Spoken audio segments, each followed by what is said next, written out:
Welcome to 360 Tamil. இன்னைக்கு இந்த வீடியோல நம்ம எந்த படத்தோட எக்ஸ்பிளனேஷன் பத்தி பார்க்க போறோம்னா, மலையாள சினிமால 2023ல வெளியான B32 முதல் 44 வரை அப்படின்ற படத்தை பத்தி தான் பார்க்க போறோம். இது ஒரு பக்காவான ஹைப்பர் லிங்க் டிராமா படம்னு சொல்லலாம். 5 பெண்களோட வாழ்க்கையில நடக்கிற கஷ்டத்தையும் அது எப்படி அவங்க ஓவர் கம் பண்றாங்கன்னு சொல்றத பத்தியும் தான் இந்த படம் இருக்கும். கண்டிப்பா இந்த படம் உங்க எல்லாருக்குமே பிடிக்கும் நம்புறேன். இந்த படத்தோட எக்ஸ்பிளனேஷனுக்குள்ள போறதுக்கு முன்னாடி இந்த வீடியோக்கு ஒரு லைக் போடுங்க. அது மூலியமா இந்த வீடியோ இன்னும் நிறைய பேர்கிட்ட கொண்டு போய் சேர்க்கப்படும். மேற்கொண்டு டைம் வேஸ்ட் பண்ணாம நம்ம நேரடியா எக்ஸ்பிளனேஷனுக்குள்ள போயிடலாம். ஜியான்னு ஒரு பொண்ணு புல்லட் பைக்ல வந்துட்டு இருக்காங்க. ஒரு ஸ்கூல் பையனும் லிஃப்ட் கேட்கறான். இவங்களுமே வண்டியில ஏத்திடுறாங்க. இப்ப டிராவல் பண்ணி வந்துட்டு இருக்காங்க. நான் லிஃப்ட் கேட்கும் போது பையன் நினைச்சுதான் லிஃப்ட் கேட்டேன்ற மாதிரி அவன் சொல்றான். நானும் பையன் மாதிரி தான் அப்படின்ற மாதிரி ஜியா சொல்றாங்க. என்ன சொல்றீங்க, பையன் மாதிரியா அப்படின்ற மாதிரி இவனும் ஜாலியா பேசுறான். இவங்களுமே பையன் மாதிரி தான் பிஹேவ் பண்ணிட்டு இருக்காங்க. இப்போ ஒரு ஸ்டேஜ்ல இவன் இருக்கான் பாத்தீங்களா, தொடையில கைய வைக்கிறான். இவங்களுமே சாதாரணமா தான் இருக்காங்க. அடுத்ததான் அவன் என்ன பண்றானா, இடுப்புல கைய வைக்கிறான். இவங்க எதுவுமே சொல்லாம அமைதியா இருக்காங்க. ஆனா கொஞ்சம் இவங்களுக்கு அன்ஈசியா தான் இருக்கு. இந்த பையனும் கொஞ்சம் கொஞ்சமா அட்வான்டேஜ் எடுத்துக்கிட்டே இருக்கான். ஒரு ஸ்டேஜ்ல இவங்க இருக்காங்கல்ல, நான் வேற பக்கம் போறேன், நீ இங்கேயே இறங்கிக்கோ அப்படின்ற மாதிரி இவனை வண்டியில இருந்து இறக்கி விட்டுறாங்க. இவங்க திரும்பி வண்டி எடுக்கலாம்னு நினைக்கும் போது அவனும் ஒரே ஒரு விஷயம் உங்க கிட்ட கேட்கணும்னு சொல்றான். என்ன விஷயம்ன்ற மாதிரி ஜியா கேக்குறாங்க. ஒரே ஒரு வாட்டி உங்களோட பிரஸ்ட்டை தொட்டு பாத்துக்குவா அப்படின்ற மாதிரி கேக்குறான். என்னடா கேட்டன்ற மாதிரி ஒரு பார்வை பார்த்துட்டு இருக்காங்க. இவங்க பையன் மாதிரி பிஹேவ் பண்ணாங்கல்ல, அதனாலதான் இந்த மாதிரி ஒரு கேள்வியை இவன் கேட்டுறான். ஜியா பையன் மாதிரி வாழணும்னு ஆசைப்படுறாங்க. ஆனா இவங்களுக்கு பிரஸ்ட் இருக்க தானே செய்யுது. அது எப்படியாவது நம்ம அடக்கி வைக்கணும்ன்ற மாதிரி துணியெல்லாம் கட்டி அடக்கி தான் வச்சிட்டு இருக்காங்க. இவங்க பையன் மாதிரி நடந்துக்கணும்ன்ற மாதிரி தோணுது போல. வீட்டெல்லாம் எதிர்த்து தனியா தான் இருக்காங்க. இவங்க பையன் மாதிரி கொஞ்சம் கொஞ்சமா மாறலான்ற மாதிரிலாம் யோசிக்கிறாங்க. இவங்களுக்கு லைட்டா இப்ப மீசியே வர ஸ்டார்ட் பண்ணிருது. அதுக்கான டேப்லெட் ஊசிலாம் இவங்க எடுக்கிறாங்களா என்னன்னு தெரியல. இப்ப கதையில ரெண்டாவது பெண்மணியை நமக்கு காட்டுறாங்க. இவங்க பேரு மாலினி அப்படின்றது. இவங்கள பொறுத்த வரைக்கும் பிரஸ்ட் கேன்சர் இருக்கு போல. இப்ப அவங்களோட பிரஸ்ட் எல்லாம் கட் பண்ணி எடுத்திருக்காங்க. இவங்களோட முடியும் கொஞ்சம் கொஞ்சமா கொட்ட ஆரம்பிக்குது. ஹஸ்பண்ட் தான் கூட இருந்து இவங்களை நல்லபடியா பாத்துக்கிறாரு. ஹஸ்பண்டோட பேரு விவேக் அப்படின்றது. நர்ஸ் இருக்காங்கல்ல, ஹஸ்பண்ட் கிட்ட என்னெல்லாம் வேணும்ன்றத சொல்லி அனுப்புறாங்க. அவரும் வாங்கிட்டு வரேன்ற மாதிரி இங்க இருந்து கிளம்பி போறாரு. இப்ப இவங்களை டிஸ்சார்ஜ் பண்ணிடுறாங்க போல. ஹஸ்பண்டும் வீட்டுக்கு கூட்டு போயிட்டு இருக்காரு. இவங்க சீக்கிரமே வேலைக்கு போனோம். ஹாஸ்பிட்டல்ல இருந்து இருந்து ஒரு மாதிரி ஆயிடுச்சு. நம்ம ஜாலியா ஒரு ட்ரிப் போனா என்னன்ற மாதிரிலாம் கேக்குறாங்க. வெளியே போய் ஏதாவது தூசி பட்டுச்சுன்னா செப்டிக் ஆகும்னு சொன்னாங்கல்ல, அதனால வெளியெல்லாம் போக தேவையில்ல, நீ வீட்லயே ரெஸ்ட் எடு அப்படின்ற மாதிரிலாம் இவர் சொல்லிட்டு இருக்காரு. அடுத்த சில நாள் கழிச்சு நடக்கிறத நமக்கு காட்டுறாங்க. ஹஸ்பண்டும் ஒய்ஃபும் வீட்டுல பேசிட்டு இருக்காங்க. இவங்க வீட்டுல ஜெயான்னு ஒருத்தங்க தான் வேலை பாக்குறாங்க. ஆல்மோஸ்ட் ஜெயாவும் வேலையை முடிச்சிடுறாங்க. ஜெயாவோட ஹஸ்பண்ட் கால்ல அடிபட்டு இருக்கோம். இவங்க தான் ஃபேமிலி செலவெல்லாம் பாத்துக்கிறாங்க. கொஞ்சம் காசு தந்தீங்கன்னா நல்லா இருக்கும் அப்படின்ற மாதிரிலாம் கேட்டுட்டு இருக்காங்க. எப்ப பாரு காசு கேட்டுக்கிட்டே இருப்பியான்ற மாதிரி விவேக் கோவப்படுறாரு. எதுக்கு கோவப்படுறீங்க அப்படின்ற மாதிரி இவங்க சொல்றாங்க. இவங்க இறக்கப்படுறாங்க. அதனால காசெல்லாம் எடுத்து தராங்க. சரிம்மா நான் வரேன்ற மாதிரி ஜெயாவும் இங்க இருந்து கிளம்பிடுறாங்க. நீ எதுக்காக சும்மா சும்மா காசெல்லாம் எடுத்து தரேன்ற மாதிரி ஹஸ்பண்ட் கேக்குறாரு. ஆக்சுவலா மாலினிக்கு ஆபரேஷன் எல்லாம் முடிஞ்சது இல்ல, அப்பத்துல இருந்து ஹஸ்பண்ட் சரியாவே பேசுறது இல்ல. கொஞ்சம் ஒதுங்கி ஒதுங்கி போற மாதிரியே உங்களுக்கு தோணுது. இவங்களுக்கும் காரணம் புரிய மாட்டேங்குது. ஹஸ்பண்ட் வேலை பார்த்துட்டு இருக்கும் போது பக்கத்துல வந்துடுறாங்க. நமக்குள்ள எல்லாமே ஓகே தானேன்னு கேக்குறாங்க. எல்லாம் ஓகே தான், எதுக்காக இந்த மாதிரிலாம் கேக்குற, நீ போய் படுத்து ரெஸ்ட் எடு அப்படின்ற மாதிரி சொல்றாரு. இவங்க எதுவுமே பேசாம இங்க இருந்து கிளம்பிடுறாங்க. ஆப்ரேட் பண்ணாங்கல்ல, அந்த இடத்துல மருந்தெல்லாம் போடணும் போல. இவங்களுமே அப்பப்ப மருந்தெல்லாம் போடுறாங்க. ஹஸ்பண்டும் மாத்திரையை போடுன்ற மாதிரி கரெக்டா டைம்க்கு மாத்திரை எடுத்து தந்துடுறாரு. இதை தாண்டி பெருசா எதையும் இவங்க கிட்ட பேச மாட்டாரு. இவங்களுமே பயங்கரமா ஃபீல் பண்றாங்க. நைட்டு நேரம் ஹஸ்பண்ட் படுத்துட்டு இருக்கும் போது இவங்களும் மேல கைய போடுறாங்க. ஒன்னா இருக்கலான்ற மாதிரி ஆசைப்படுறாங்க. ஆனா ஹஸ்பண்ட் இருக்கார்ல, இந்த டைம்ல வேணான்ற மாதிரிலாம் சொன்னாங்கல்ல, நீ கொஞ்சம் தள்ளி படுன்ற மாதிரி சொல்லிட்டாரு. இவங்களுமே சோகமா தள்ளி படுத்துறாங்க. இப்போ ஒரு ஸ்டார் ஹோட்டல்ல நமக்கு காட்டுறாங்க. 15th ஆனிவர்சரி ஃபங்க்ஷன் தான் நடந்துட்டு இருக்க போல. யாருக்கெல்லாம் ப்ரமோஷன் கிடைக்க போகுது, யாரெல்லாம் வேற பிரான்ச்சுக்கு போக போறாங்கன்றத ஷீலா வந்து சொல்லுவாங்கன்ற மாதிரி சொல்றாரு.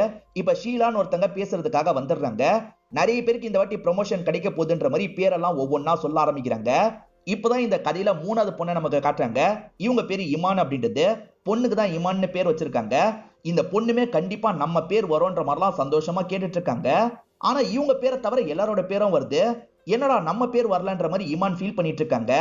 ஷீலா இருக்காங்கல்ல, இமானுக்கு ஒரு அப்ரிசியேஷன் தாங்க, ஏன்னா அவளுமே சிறப்பா செயல்பட்டா அப்படின்ற மாதிரிலாம் சொல்றாங்க. யாருக்குடா உங்க பாராட்டலாம் வேணும், எனக்கு போஸ்டிங் தான் வேணும்ன்ற மாதிரி இமானோ உள்ளுக்குள்ள யோசிக்கிறாங்க. போஸ்டிங் கிடைக்கல. இவங்களுமே ரெஸ்ட் ரூம்க்கு வந்து பயங்கரமா ஃபீல் பண்ணிட்டு இருக்காங்க. ஏன்னா போஸ்டிங் கிடைச்சா சம்பளம் ஏறும், அது மிஸ் ஆயிடுச்சுன்ற மாதிரி ஃபீல் பண்றாங்க. இப்ப பாத்ரூம்ல இருந்து வெளியே வந்து கண்ணீர்லாம் தொடச்சிட்டு இருக்காங்க. இப்பதான் ஒரு பிளாஷ்பேக்கை நமக்கு காட்டுறாங்க. ஆக்சுவலா இமானுக்கு கல்யாணம் ஆகி ஃபர்ஸ்ட் நைட் நடக்கிறத தான் நமக்கு காட்டுறாங்க. ஹஸ்பண்ட் பக்கத்துல வந்து உட்கார்றாரு. அப்படியே கொஞ்சம் கொஞ்சமா ரொமான்ஸ் ஆரம்பிக்கலாம்னு நினைக்கிறாரு. இதெல்லாம் இவங்க யோசிச்சு பார்த்துட்டு இருக்கும் போது ஷீலா இந்த இடத்துக்கு வந்துடுறாங்க. ஒரு டைரக்டர் ஆடிஷனுக்காக இங்க தான் வரப்போறாரு, நீ மேனேஜ் பண்ணிக்கோ அப்படின்ற மாதிரி சொல்றாங்க. சரின்ற மாதிரி இமான் ஏத்துக்கிறாங்க. ஏன் நமக்கு போஸ்டிங் தரலன்ற கேள்வி இமானோட மண்டைக்குள்ள ஓடிட்டு இருக்கு.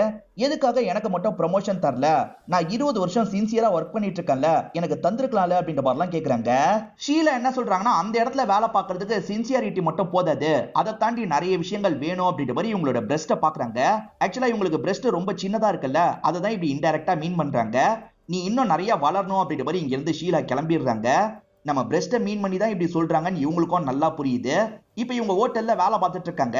அப்படி பார்த்துட்டு இருக்கும் போது பிரஸ்ட்டை பெருசாக்குறதுக்கு என்ன வழின்ற மாதிரிலாம் நெட்ல தேடி பாக்குறாங்க. இவங்களுக்கே சின்னதா இருக்கிறது லைட்டா வருத்தமா தான் இருக்கு போல. இங்கதான் வேற ஒரு பிளாஷ்பேக்கை நமக்கு காட்டுறாங்க. ஹஸ்பண்ட் ரொமான்ஸ் பண்ண ஆரம்பிச்ச மாதிரி காமிச்சாங்கல்ல, பிரஸ்ட்டை பார்த்து ஷாக் ஆயிருந்தாரு. என்ன உனக்கு எதுவுமே இல்லைன்ற மாதிரிலாம் கேட்கிறாரு. அப்படிதான் இவங்களுக்குள்ள டைவர்ஸ்லாம் ஏற்பட்டிருக்கும் போல. இவங்க சோகமா நடந்து வந்துட்டு இருக்கும் போது ஒரு பொண்ணு போன்ல பேசிட்டு இருக்கா பாத்தீங்களா, இவ கதையில பின்னாடி வருவா, இவளை லைட்டா பார்த்து வச்சுக்கோங்க. இப்ப இவங்க இருக்காங்கல்ல, ஜிம்முக்கு தான் வந்திருக்காங்க. பிரஸ்ட் அதிகமாக்கணும் அப்படின்ற மாதிரி ஜிம் மாஸ்டர் கிட்ட சொல்லியிருப்பாங்க போல. ஏன் அதிகமாவே ஆகல அப்படின்ற மாதிரிலாம் கேட்டுட்டு இருக்காங்க. அதை அதிகமாக்குறதுக்கு வேற ஒரு வழி இருக்குன்ற மாதிரி இவர் சொல்றாரு. அதாவது பிரஸ் பண்ணா பெருசாயிடும்னு சொல்லுவாங்கல்ல, அதை தான் இவர் சொல்றாரு. ஆனா இமான் அந்த விஷயத்த சரியா புரிஞ்சுக்க மாட்டாங்க. ஏற்கனவே பெருசாக்குறதுக்கு ஒரு டேப்லெட் இருக்கு, போடுன்ற மாதிரி இவர் சொல்லியிருப்பாரு. ஓஹோ, அந்த டேப்லெட்டை போடணுமான்ற மாதிரி கேட்டுட்டு இங்க இருந்து கிளம்புறாங்க. சே, புரிஞ்சுக்க மாட்டாளே அப்படின்ற மாதிரி இவரும் இந்த இடத்துல யோசிக்கிறாரு.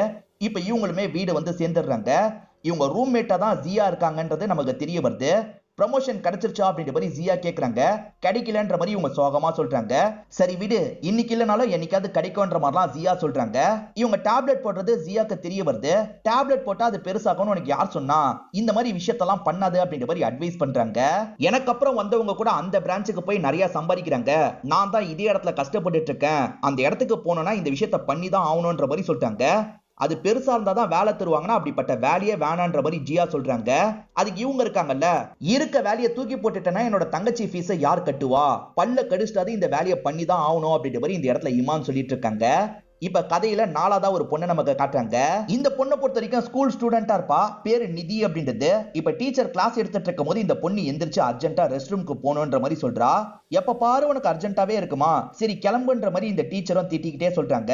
இப்ப இந்த நிதி இருக்கா பாத்தீங்களா, வேக வேகமா ரெஸ்ட் ரூம்க்கு வந்துடுறா.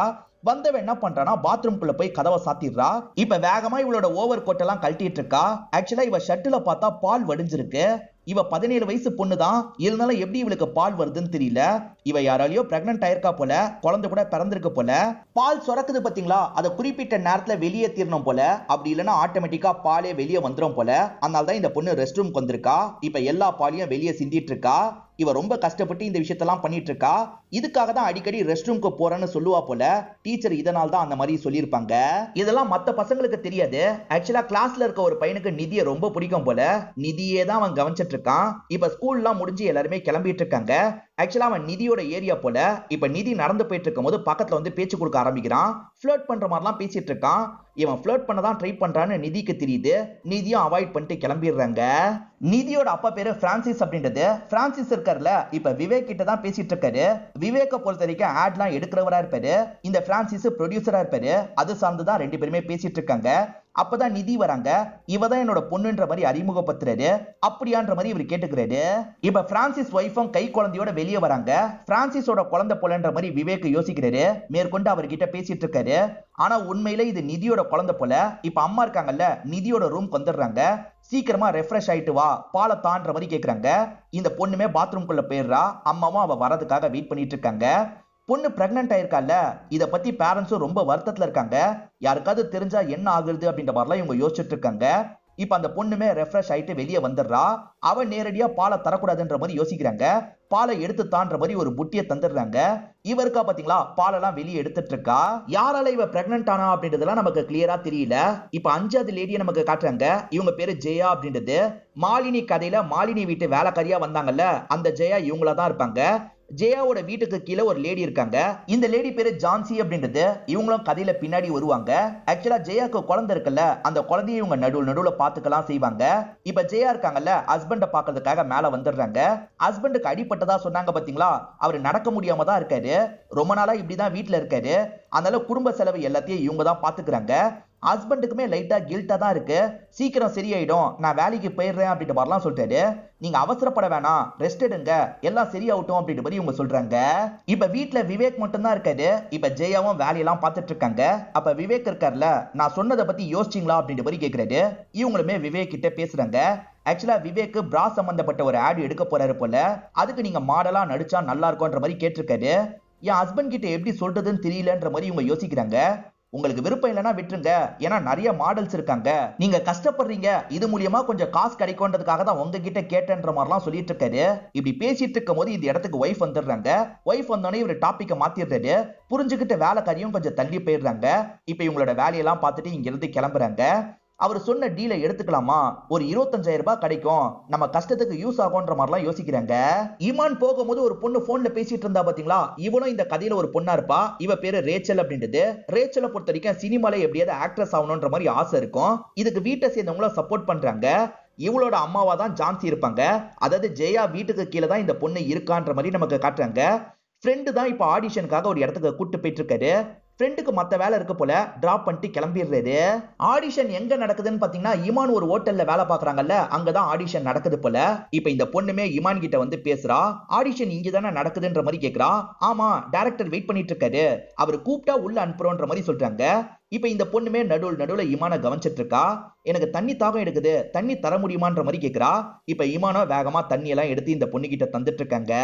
ரேச்சல் இருக்கால, நீங்க சிரிக்கிறது அழகா இருக்குன்னு சொல்றா. எங்க வேலையே அதானே மேடம் அப்படின்ற மாதிரி இமான் சொல்றாங்க. இப்ப டைரக்டர் வர சொல்றாருன்ற மாதிரி கால் வந்துருது. அதனால போக சொல்லி இந்த பொண்ணு கிட்ட சொல்றாங்க. இந்த பொண்ணுக்கு வழி தெரியல, அதனால இமான் டிராப் பண்றதுக்காக வராங்க. நீங்களும் கூட இருங்கன்ற மாதிரி இந்த பொண்ணு கேக்குறா. இல்ல மேடம், நாங்களாம் இங்க இருக்க கூடாது, நீங்க நல்லபடியா தான் பண்ணுவீங்க, ஆல் தி பெஸ்ட் அப்படின்ற மாதிரி இமானோ விட்டுட்டு இங்க இருந்து கிளம்பிடுறாங்க. டைரக்டர் இருக்காரு பாத்தீங்களா, ஆடிஷன்ல நடிக்க வேண்டிய சீனை பத்தி இந்த பொண்ணுக்கு புரிய வச்சிட்டு இருக்காரு. ஆக்சுவலா ஒருத்தன் உங்களை கடத்திட்டு போயிடுறான், ரெகுலரா அவன் ரேப் பண்ணிக்கிட்டே இருக்கான், நீங்க ரொம்ப உடஞ்சு போயிருக்கீங்க, தப்பிக்கிறதுக்கு ஒரு கேப் கிடைக்குது, தப்பிக்கலாம்னு நினைக்கும் போது திரும்பி அவன் உங்களை லாக் பண்ணிடுறான், இந்த வாட்டி ரொம்ப மூர்க்கமா உங்ககிட்ட நடந்துக்கிறான், இதுதான் சீனு, நீங்க ப்ரிப்பேர் பண்ணிக்கோங்கன்ற மாதிரி சொல்லிட்டாரு. இவன் தான் அந்த சைக்கோ, இவன் கூட சேர்ந்து நீங்க பேசிக்கோங்க அப்படின்ற மாதிரி சொல்லிட்டாரு. சரின்ற மாதிரி ரெண்டு பேருமே கொஞ்சம் தள்ளி வந்துடுறாங்க. மேடம், கொஞ்சம் வில்லங்கமான சீனு, நான் வேற புதுசு, தெரியாம தப்பா டச் பண்ணிட்டேன்னா கோவப்பட்டதீங்க அப்படின்ற மாதிரி சொல்லிட்டாரு. சரின்ற மாதிரி இந்த இடத்துல ரேச்சலுமே ஏத்துக்கிறாங்க. இப்ப நமக்கு மாலினியை காட்டுறாங்க. மாலினி கூட படிச்ச ஒரு ஃப்ரெண்ட் இருப்பாரு. அவருமே வெளியே போய் பேசலாமான்னு கேக்குறாரு. இவங்க ரெண்டு பேருமே பேசிக்கிட்டே நடந்துட்டு இருக்காங்க. இந்த ஃப்ரெண்ட் இருக்கார்ல, அந்த விவேக்குக்கும் காமன் ஃப்ரெண்டா தான் இருப்பாரு. அதனால மாலினி விவேக்க பத்தி சொல்லிட்டு இருக்காங்க. என்னன்னு தெரியல, ஆபரேஷன் நடந்ததுல இருந்து என்னை விட்டு வேலைக்கு போய்கிட்டே இருக்க மாதிரி எனக்கு தோணுது அப்படின்ற மாதிரி சொல்றாங்க. சிலிகான் யூஸ் பண்ணி ஃபேக்கா பிரஸ்ட் எல்லாம் வைப்பாங்கல்ல, அந்த மாதிரி ஆபரேஷன் பண்ணிக்கலாம் இருக்குன்ற மாதிரி சொல்றாங்க. ஏன்னா செக்ஷுவலா சாட்டிஸ்ஃபை பண்ண முடியலன்றதுக்காக தான் விவேக் அப்படி பண்றதா இவங்க நினைக்கிறாங்க. அப்படிலாம் இருக்க வாய்ப்பு இல்லைன்னு ஃப்ரெண்டு சொல்றாரு. சமயம் பார்த்து விவேக் கிட்ட பேசுறேன்னு சொல்றாரு. இப்ப இவங்க வீட்டுல வச்சு ஒரு கெட் டுகெதர் நடக்குது. விவேக்கோட ஃப்ரெண்ட்ஸும் இவங்களோட ஃப்ரெண்ட்ஸும் வந்திருக்காங்க. எல்லாருமே ஜாலியா பேசிட்டு இருக்காங்க. அப்படி பேசிட்டு இருக்கும் போது ஒரு ஃப்ரெண்டு ஒரு விஷயத்த சொல்றாரு. மச்சான் புதுசா இன்னர் ஆட்லாம் எடுக்க போறான், செம்மையா என்ஜாய் பண்ணுவான்ற மாதிரி ஒரு ஃப்ரெண்டு ஜாலியா சொல்றாரு. அப்பதான் இன்னர் ஆட் அவர் எடுக்க போறதே இவங்களுக்கு தெரிய வருது. ஹஸ்பண்ட் எதுனாலும் சொல்லிடுவாரு, இந்த விஷயத்த மறைச்சிருக்காரு. இப்ப எல்லாருமே கிளம்பி போனதுக்கு அப்புறம் ஒய்ஃப் இருக்காங்கல்ல, எதுக்காக என்கிட்ட மறைச்சிங்கன்னு கேக்குறாங்க. மறைக்கணும்ன்றதுக்காகலாம் மறைக்கல, சொல்லாம விட்டுட்டேன் அவ்வளவுதான் அப்படின்ற மாதிரி இவர் சொல்றாரு. இதை தாண்டியே இவங்க கோவப்படுறாங்க. பதிலுக்கு ஹஸ்பண்டுமே கோவப்படுறாரு. நம்ம மேலதான் தப்பு போலன்ற மாதிரி மாலினி யோசிக்கிறாங்க. இப்ப மாலினி தூக்கத்துல இருந்து முழிக்கும் போது பக்கத்துல பார்த்தா ஹஸ்பண்ட் காணோம். எங்க ஹஸ்பண்ட காணோம்னு யோசிக்கிறாங்க. வெளியே டிவி ஓடிட்டு இருக்க சவுண்ட் கேக்குது. இவங்க வெளியே வந்து பார்த்தா ஹஸ்பண்ட் நல்லா தூங்கிட்டு இருக்காரு. கால் பண்ணி செக்ஸ் ரிலேட்டடா டவுட் எல்லாம் கேட்பாங்கல்ல, அந்த மாதிரி ஒரு ப்ரோக்ராம் தான் ஓடிட்டு இருக்கு. கடைசியா ஹஸ்பண்ட் இதை தான் பாத்துருக்காருன்றத ஒய்ஃபுமே புரிஞ்சுக்கிறாங்க. ஹஸ்பண்டுக்கு செக்ஸ் நீட் இருக்கு, ஆனா நம்ம கூட ஒன்னா இருக்க விரும்பல போல அப்படின்ற மாதிரிலாம் இவங்க ஃபீல் பண்றாங்க. இங்கதான் படத்தோட இன்ட்ரோல போடுறாங்க. இப்ப நிதியும் வீட்டை நோக்கி நடந்துட்டு இருக்காங்க. நிதியை பிடிச்ச பையன் பக்கத்துல வந்து பேச ஆரம்பிக்கிறான். உங்க கிட்னில ஸ்டோன் இருக்கான்னு கேக்குறான். என்ன இப்படி கேக்குறான்ற மாதிரி ஒரு பார்வை பாக்குறாங்க. கிட்னில ஸ்டோன் இருந்தாதான் அடிக்கடி பாத்ரூம் வந்துகிட்டே இருக்கும், ஒரு வாட்டி நீங்க செக் பண்ணி பாத்துருங்கன்ற மாதிரிலாம் இவன் சொல்றான். இவங்க எதுவுமே பேசாம கோவமா கிளம்பி போயிடுறாங்க. ஐயோ, ஏதாவது தப்பா கேட்டுட்டுமா அப்படின்ற மாதிரி இந்த பையனும் இந்த இடத்துல யோசிக்கிறான். நிதி அம்மா இருக்காங்கல்ல, அவங்க குழந்தைன்ற மாதிரி தான் எல்லாரும் முன்னாடியே மேனேஜ் பண்ணிட்டு இருக்காங்க. இவங்க வீட்லயும் ஜெயா தான் வேலைக்காரி போல. கரெக்டா பாலை தந்துருன்ற மாதிரி ஜெயா கிட்ட சொல்லிட்டு அம்மா கிளம்பி போயிடுறாங்க. இப்ப குழந்தையும் பால் வேணும்ன்ற மாதிரி அழுதுட்டு இருக்கு. இவங்களுமே பாலை எடுக்கலான்ற மாதிரி எடுக்கிறதுக்காக போறாங்க. அந்த டைம் இந்த பொண்ணு இருக்கால, நம்மளே பாலை தந்தா என்னன்ற மாதிரி யோசிக்கிறா. இப்ப குழந்தைய தூக்கி வச்சிருக்கா. குழந்தையுமே பாலை குடிக்கிறதுக்கு ட்ரை பண்ணிட்டு இருக்கு. இந்த விஷயத்த அந்த இடத்துக்கு வந்த ஜெயா கவனிக்கிறாங்க. என்ன குழந்தை பாலை குடிக்கிறதுக்கு ட்ரை பண்ணுது, ஏதோ தப்பா இருக்கே அப்படின்ற மாதிரிலாம் யோசிச்சுட்டு இருக்காங்க. இது நடந்துட்டு இருக்கும் போது கரெக்டா நிதியோட அப்பா வந்துடுறாரு. நிதி செம்மையா ஷாக் ஆயிடுறா. குழந்தைய வேலைக்காரி கிட்ட தந்துடுறா. உனக்கு எக்ஸாம் இருக்குல்ல, உள்ள போய் படின்ற மாதிரி அப்பா சொல்லிட்டாரு. நிதியும் சைலண்டா ரூம்குள்ள போயிடுறா. வேலைக்காரிக்கு ஓரளவுக்கு டவுட் வந்துருச்சுல, இது அப்பாக்குமே புரியுது. இங்க நீ பார்த்ததை பத்தி யார்கிட்டயும் சொல்லாது அப்படின்ற மாதிரி சொல்லிட்டாரு. சொல்ல மாட்டேன் அப்படின்ற மாதிரி ஜெயாவும் இங்க இருந்து கிளம்பி போயிடுறாங்க.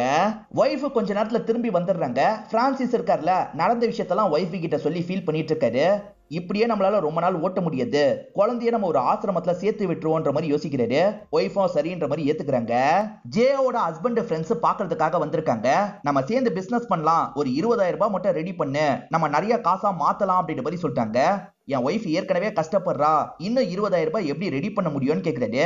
உன் ஒய்ஃப் கஷ்டத்தை குறைக்கிறதுக்காக தான் சொல்றோம், சீக்கிரமா ரெடி பண்ற வழியை யோசின்ற மாதிரி ஃப்ரெண்ட்ஸ் சொல்றாங்க.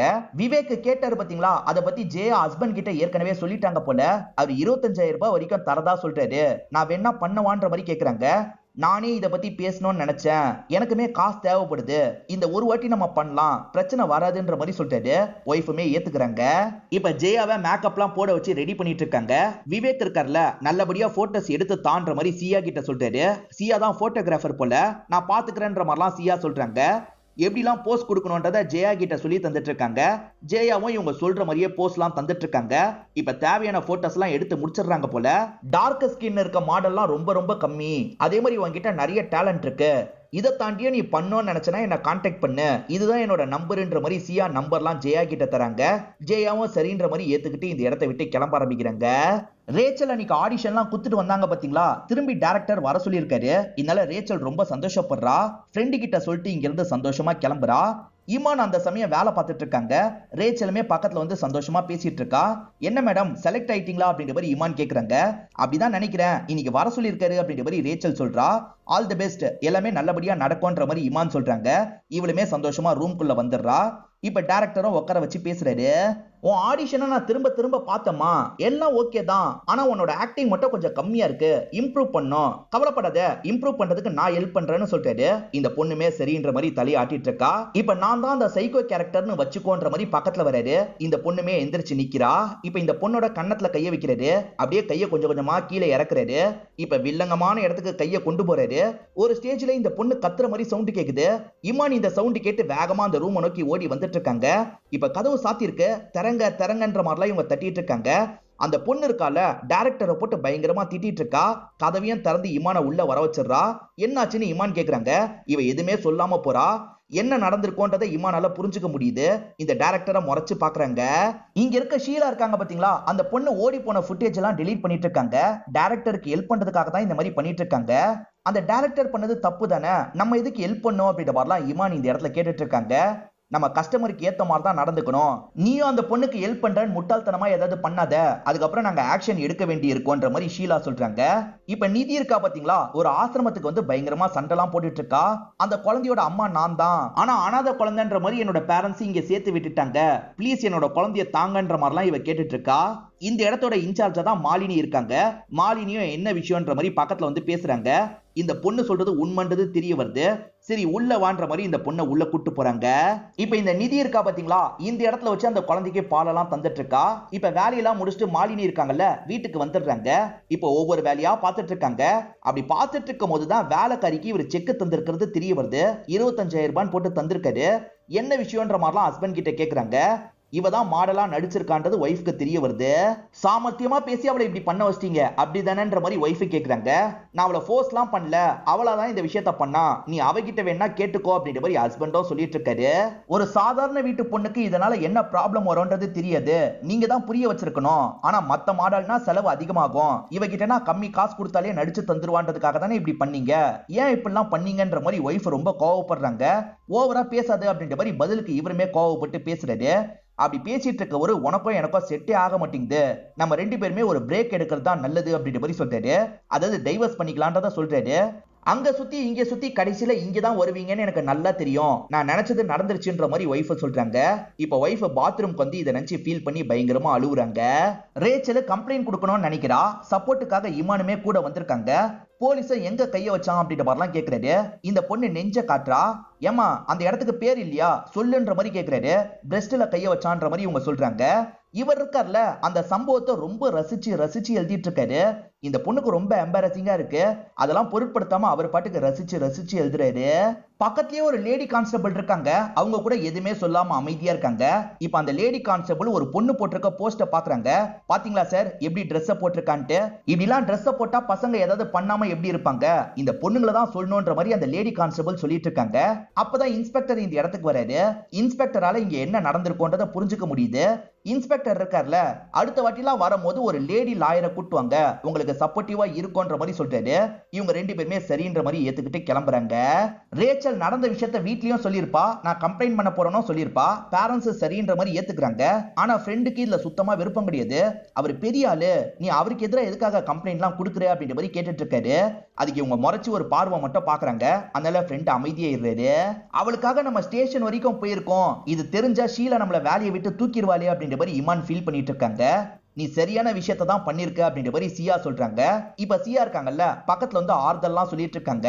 அப்பதான் இவங்க ரெண்டு பேர் லெஸ்பியன்னு தெரிய வருது. இப்ப ஜெயா ரோட்ல நடந்து வந்துட்டு இருக்காங்க. பார்த்தா எடுத்த போட்டோவோ ஒரு இடத்துல பெரிய பேனரா வச்சிருக்காங்க. இத பார்த்து ஜெயா செம்மையா ஷாக் ஆயிடுறாங்க. பெருசா அந்த போட்டோஸ் எங்கேயும் இருக்காதுன்னு அவர் சொல்லியிருப்பாரு. என்ன இவ்வளவு பெருசா வச்சிருக்காங்கன்ற மாதிரி ஜெயா யோசிக்கிறாங்க.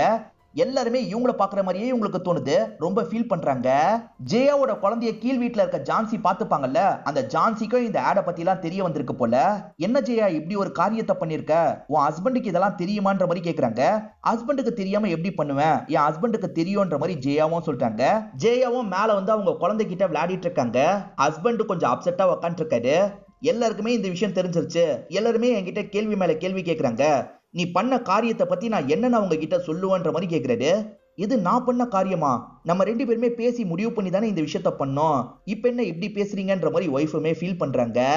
ஆக்சுவலா நிதியும் மைனர் தானே, நானும் இதே இடத்துல இருக்கன்ற மாதிரி மாலினி கிட்ட சொல்லியிருப்பா. இப்ப பேரண்ட்ஸ் இருக்காங்கல்ல, நிதியை மட்டும் கூட்டு போறதுக்காக வந்திருக்காங்க.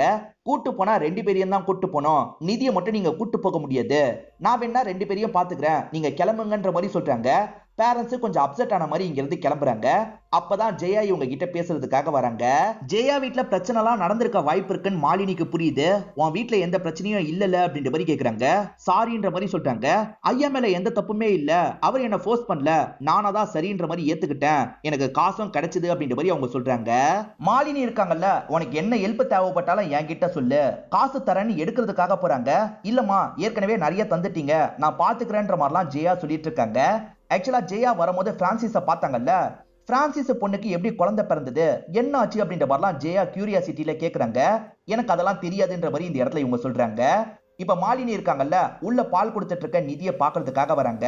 நிதி கிட்ட இவங்க காரணத்தெல்லாம் கேட்கல போல. என்னோட வீட்டுல நான் தனியா தான் இருக்கேன், நீ வரணும்னா வரலான்ற மாதிரி நிதி கிட்ட சொல்றாங்க. நிதியும் சரின்ற மாதிரிலாம் ஏத்துக்கிறா. இப்ப நிதி இருக்கா பாத்தீங்களா, இவங்க கூட ஸ்டே பண்றதுக்காக இவங்க வீட்டுக்கு வந்துடுறா. ஒரு சைடு படிக்கிறா, அதே சமயம் குழந்தையும் பாத்துக்கிறா. ஜெயாக்கும் ஹஸ்பண்டுக்கும் நடுவுல சின்னதா ஒரு கேப் ஏற்பட்டிருக்கு. அவளை மட்டும் தப்பு சொல்ல முடியாது, நம்ம தானே ஓகே சொன்னோம் அப்படின்ற மாதிரி ஹஸ்பண்டும் இந்த இடத்துல யோசிக்கிறாரு. அதே சமயம் கம்ப்ளைண்ட்டுக்கு எந்த ஒரு ஆக்ஷனும் எடுக்காம இருக்காங்கல்ல, இதை நினைச்சு ரேச்சல் பயங்கரமா ஃபீல் பண்ணிட்டு இருக்காங்க. ரேச்சலோட ஃப்ரெண்ட் ஒரு போட்டோ போட்டிருக்காரு. எதர்ச்சியா ரேச்சலாம் கவனிக்கிறாங்க. ஆக்சுவலா அந்த டைரக்டர் கூட ஒன்னா இருக்க மாதிரி தான் போட்டோ போட்டிருக்காரு. நமக்கு இப்படி நடந்திருக்குன்னு தெரிஞ்சும் எப்படி ஒன்னா இருக்க முடிஞ்சது அப்படின்ற மாதிரி யோசிக்கிறாங்க. இப்ப ஷூட்டிங் ஸ்பாட்ல அவரை பாக்குறதுக்காக வந்துடுறாங்க. இதுக்கு என்ன சொல்ல போறேன்ற மாதிரி கேக்குறாங்க. இவர் என்னென்னமோ சொல்றதுக்கு ட்ரை பண்றாரு. ஆனா அதுக்குள்ள இவங்க இருக்காங்கல்ல, காரி இவரோட மூஞ்சிலேயே துப்பிடுறாங்க. கோவமா இங்க இருந்து கிளம்புறாங்க. இவங்களுக்கு நடந்த விஷயத்தை நினைச்சு இவங்க பயங்கரமா ஒரு இடத்துல ஃபீல் பண்ணிட்டு இருக்காங்க. இப்ப இமானும் இவங்களோட வேலைக்காக வராங்க. இமான் அந்த பொண்ணுக்கு ஹெல்ப் பண்ணது ஷீலாக்கு தெரிய வந்துருது. ஹெல்ப் பண்ணக்கூடாதுன்னு சொல்லியே நீ ஹெல்ப் பண்ணிருக்க, உன்னை வேலையை விட்டு தூக்க போறன்ற மாதிரிலாம் வார்னிங் தந்துட்டு இருக்காங்க. நீங்க வார்னிங்லாம் இதுக்கப்புறம் தர தேவையில்ல, ஏற்கனவே நான் ரெசிக்னேஷன் லெட்டரை உங்களுக்கு அனுப்பிட்டேன், அதை வேணா செக் பண்ணிக்கோங்க, சொல்லிட்டு போறதுக்காக தான் வந்தன்ற மாதிரி இவங்களும் இங்க இருந்து கிளம்ப ஆரம்பிக்கிறாங்க. எதுனாலும் பாத்துக்கலான்னு ஒரு முடிவை எடுத்துடுறாங்க. ஆக்சுவலா இங்க வேலை பார்க்கறதுனால நிறைய பியூட்டி ப்ராடக்ட்டை யூஸ் பண்ணுவாங்க போல. அது எல்லாத்தையும் குப்பை தொட்டியில கொட்டிடுறாங்க. இங்க இருந்து முடியை விரிச்சு போட்டு சந்தோஷமா போறாங்க. நம்ம பிரிஞ்சுக்கலான்ற மாதிரி ஹஸ்பண்ட் சொன்னாரு பாத்தீங்களா, இவங்க பிரிஞ்சே ஒரு மாசம் தான் ஆகுது. ஆனா இந்த ஒரு மாசத்துல ஒய்ஃபை இவர் பயங்கரமா மிஸ் பண்ணிருக்காரு போல. திரும்பி ஒய்ஃபு கிட்ட பேசுறதுக்காக வந்துடுறாரு. உன்னை பிரிஞ்சு இருந்துடலாம் நினைச்சேன், ஆனா என்னால இருக்க முடியாதுன்னு இப்பதான் புரிஞ்சது, நம்ம திரும்பி ஜாயின் பண்ணிடலாமா அப்படின்ற மாதிரிலாம் கேட்கிறாரு. ஆனா ஒய்ஃப் இருக்காங்கல்ல, நான் யோசிக்கிறதுக்கு எனக்கு டைம் வேணும், இப்ப என்னால எதுவுமே சொல்ல முடியாது அப்படின்ற மாதிரி சொல்றாங்க. சரி டைம் எடுத்துக்கோன்னு சொல்றாரு. அது பிரான்சிஸோட பொண்ணு தானே, பிரான்சிஸோட பொண்ணு எப்படி பிரெக்னன்ட் ஆனா, என்ன ஆச்சு அப்படின்ற மாதிரிலாம் இவர் கேட்டுட்டு இருக்காரு. அவளுக்கு என்ன ஆச்சுன்றது எனக்கு தெரியாது, இதுக்கப்புறம் அது எனக்கு தேவையும் கிடையாது, அந்த பொண்ணை நான் நல்லபடியா பாத்துக்க போறேன் அப்படின்ற மாதிரிலாம் மாலினி சொல்லிட்டு இருக்காங்க. கடைசி வரைக்கும் அந்த பொண்ணு யாரால பிரெக்னன்ட் ஆனான்றதை நமக்கு காட்டவே மாட்டாங்க. ஆனா 2-3 பேர் அந்த பொண்ணு எப்படி பிரெக்னன்ட் ஆனான்ற மாதிரிலாம் கேட்டிருப்பாங்க. இந்த சொசைட்டியும் அப்படிதான், அடுத்தவங்களோட விஷயத்தை பத்தி தெரிஞ்சுக்கிறதுக்காக தான் எல்லாருமே கியூரியாசிட்டியோட இருப்பாங்கன்ற மாதிரி காட்டுறாங்க. ரேச்சலை பொறுத்த வரைக்கும் ஜெயாவோட கீழ் வீட்டு பொண்ணு தானே, அதனால ஜெயா கிட்ட சகஜமா பேசிக்கிட்டே வந்துட்டு இருக்கா. இவ மத்த ஆடிஷன்ல எல்லாம் ரெகுலரா ட்ரை பண்ணிட்டு இருக்காளாம். அதை பத்தி எல்லாம் ஜெயா கிட்ட சொல்லிட்டு இருக்கா.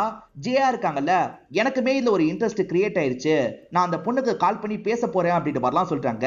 இப்ப சியாக்கு கால் பண்ணி பேசுறாங்க. இன்ட்ரெஸ்ட் இருந்தா கால் பண்ண சொன்னீங்கல்ல, எனக்கு இன்ட்ரெஸ்ட் இருக்கு, ஆட் வந்தா சொல்லுங்கன்ற மாதிரி சொல்றாங்க. இப்ப சியாவும் ஒரு ஆடுக்காக வர வச்சிடுறாங்க. போஸ்ட் கொடுக்கறதுக்காக இந்த இடத்துக்கு ஜெயா வந்துடுறாங்க. இப்ப சியாவும் நிறைய போட்டோஸ் எல்லாம் எடுக்கிறாங்க. எடுத்த போட்டோஸை ஜெயா கிட்ட காட்டுறாங்க. அதே மாதிரி இங்க வந்திருக்க ரேச்சல் கிட்டயும் அந்த போட்டோ எல்லாம் காமிச்சிட்டு இருக்காங்க. அதே சமயம் வீட்டுல இருக்கும் போது பக்கத்துல இருக்க இமான் கிட்ட இந்த விஷயத்த காட்டுறாங்க. இவ ரொம்ப கியூட்டா இருக்கான்ற மாதிரி இமானும் சொல்லிட்டு இருக்காங்க. இமானு ஸ்மோக் பண்ணிக்கிட்டே பேசிட்டு இருக்காங்க. எப்ப பாரு ஸ்மோக் பண்ணிக்கிட்டே இருப்பியா தான்ற மாதிரி இவங்களும் புடிங்கிடுறாங்க. ஒரு மொமெண்ட்ல இமான் இருக்காங்கல்ல, பொறுமையா சியாவை கிஸ் பண்றாங்க. சியாவும் தன்னை ஒரு ஆணா உணர்றாங்க. ஆண் ரொமான்ஸ் பண்ணா எப்படி பண்ணுவாங்களோ அந்த மாதிரிலாம் பண்ணிட்டு இருக்காங்க. இந்த சீன் எல்லாம் ரொம்ப டீப்பா காட்டுவாங்க, அவ்வளவுலாம் நம்மளால காட்ட முடியாது, நீங்களே புரிஞ்சுக்கோங்க. இப்ப இமான் இருக்காங்கல்ல, பசங்களுக்கு சம்மர் கிளாஸ் மாதிரி எடுத்துட்டு இருக்காங்க. ஆண்கள் பெண்கள் எல்லாருமே இந்த இடத்துல உட்காந்துட்டு இருக்காங்க. நேத்து ஜெண்டர் கிளாசிபிகேஷனை பத்தி சொல்லி தந்தேன்ல, யாராவது தெரிஞ்சா சொல்லுங்கன்ற மாதிரி கேக்குறாங்க.